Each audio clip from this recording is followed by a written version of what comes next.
موبایل خوا کې دا موبایل خوا کې لګا موبایل لګا خوا کې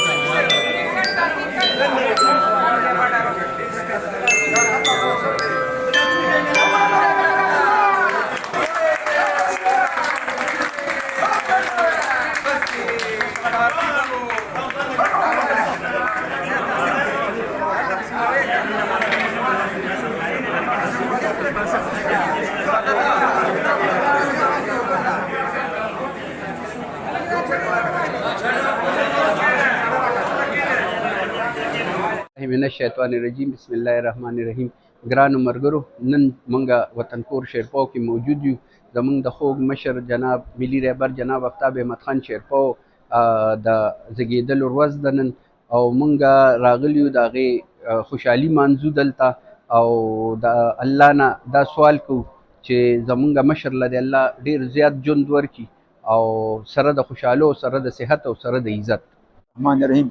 نن زموږ د مشر جناب آفتاب احمد خان شیرپو صاحب یو کم اتیا دغه سالګره ده، او الله پاک ته ډېر عمر ورکړي، او هغه د ملک دپاره د علاقې دپاره ډېر ښه کارونه کړي دي، او زما دا دعا ده چې خدای دې ورله ژوند ورکړي روغ صحت سره. السلام علیکم ورونو.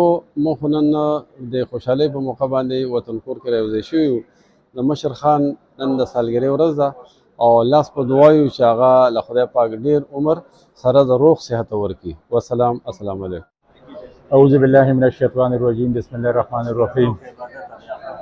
نن د جناب آفتاب احمد خان شیرپو صاحب یو کم اتیم کال سالګره ده. موږ په دې خوشحالۍ سره غونډ شوي یو. موږ دا د الله نه سوال کوو چې خدای پاک آفتاب احمد خان شیرپو صاحب له ډېر عمر ورکړي، چې د دې کلي علاقې او د دې ملک او د دې صوبې خدمت وکړي.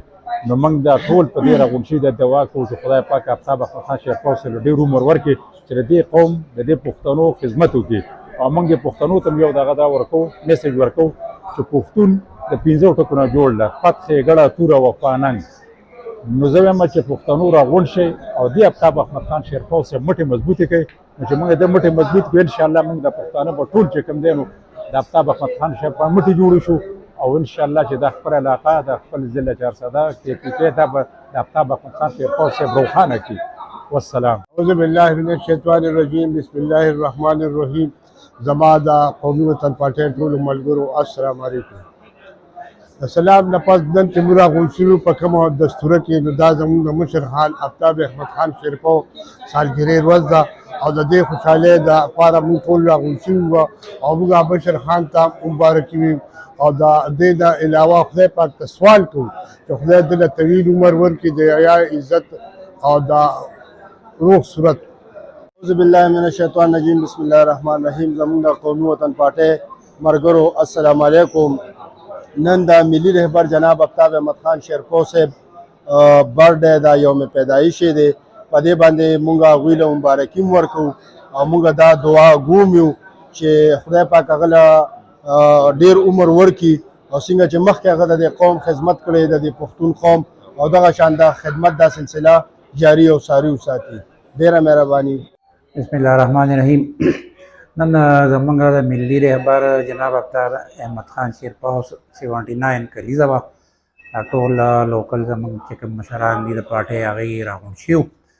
آفتاب خان عمر چې دی زیات تر زموږ د غریبو خلکو د ترقۍ، د سوکالۍ او د هغې چې کوم سوچ دی، کوم فکر دی، زیات تر عمر د هغه په دې کې تېر شو چې سوچ یې ټول د غریبو دغه دپاره دی، غریب خلکو دپاره دی. موږ هم دا ویو چې یاره یو خو ډېر زیاتې دعاګانې ورته خلک کوي. زموږ چې کوم حلقه کې وګورې نو که هغه مشران چې کوم دي هغې نه تپوس وکړې د هغې، بلکې په کورونو کې زنانه چې کومې دي مشران یې هغې ټول هغه دپاره باقاعده الیکشن چې کېږي د هغه دپاره ختمونه کوي، د هغه دپاره دعاګانې کوي. موږ هم دا ویو چې یاره خدای پاک دې هغې له عمر ډېر ورکړي، او خدای پاک دې کامیاب ساتي. کوشش کوو، دا سوال کوو، دا دعاګانې کوو چې خدای پاک هغه له ډېر زندګي ورکړي، او ډېره خوشحالي ورکړي، او ډېر عزت ورکړي. بسم الله الرحمن الرحیم. نن د مشر خان آفتاب احمد خان شیرپو یو کم اتیاسمه سالګره ده مناوه. الله پاک د هغه په عمر کې ډېر خیر او برکت ورکړي.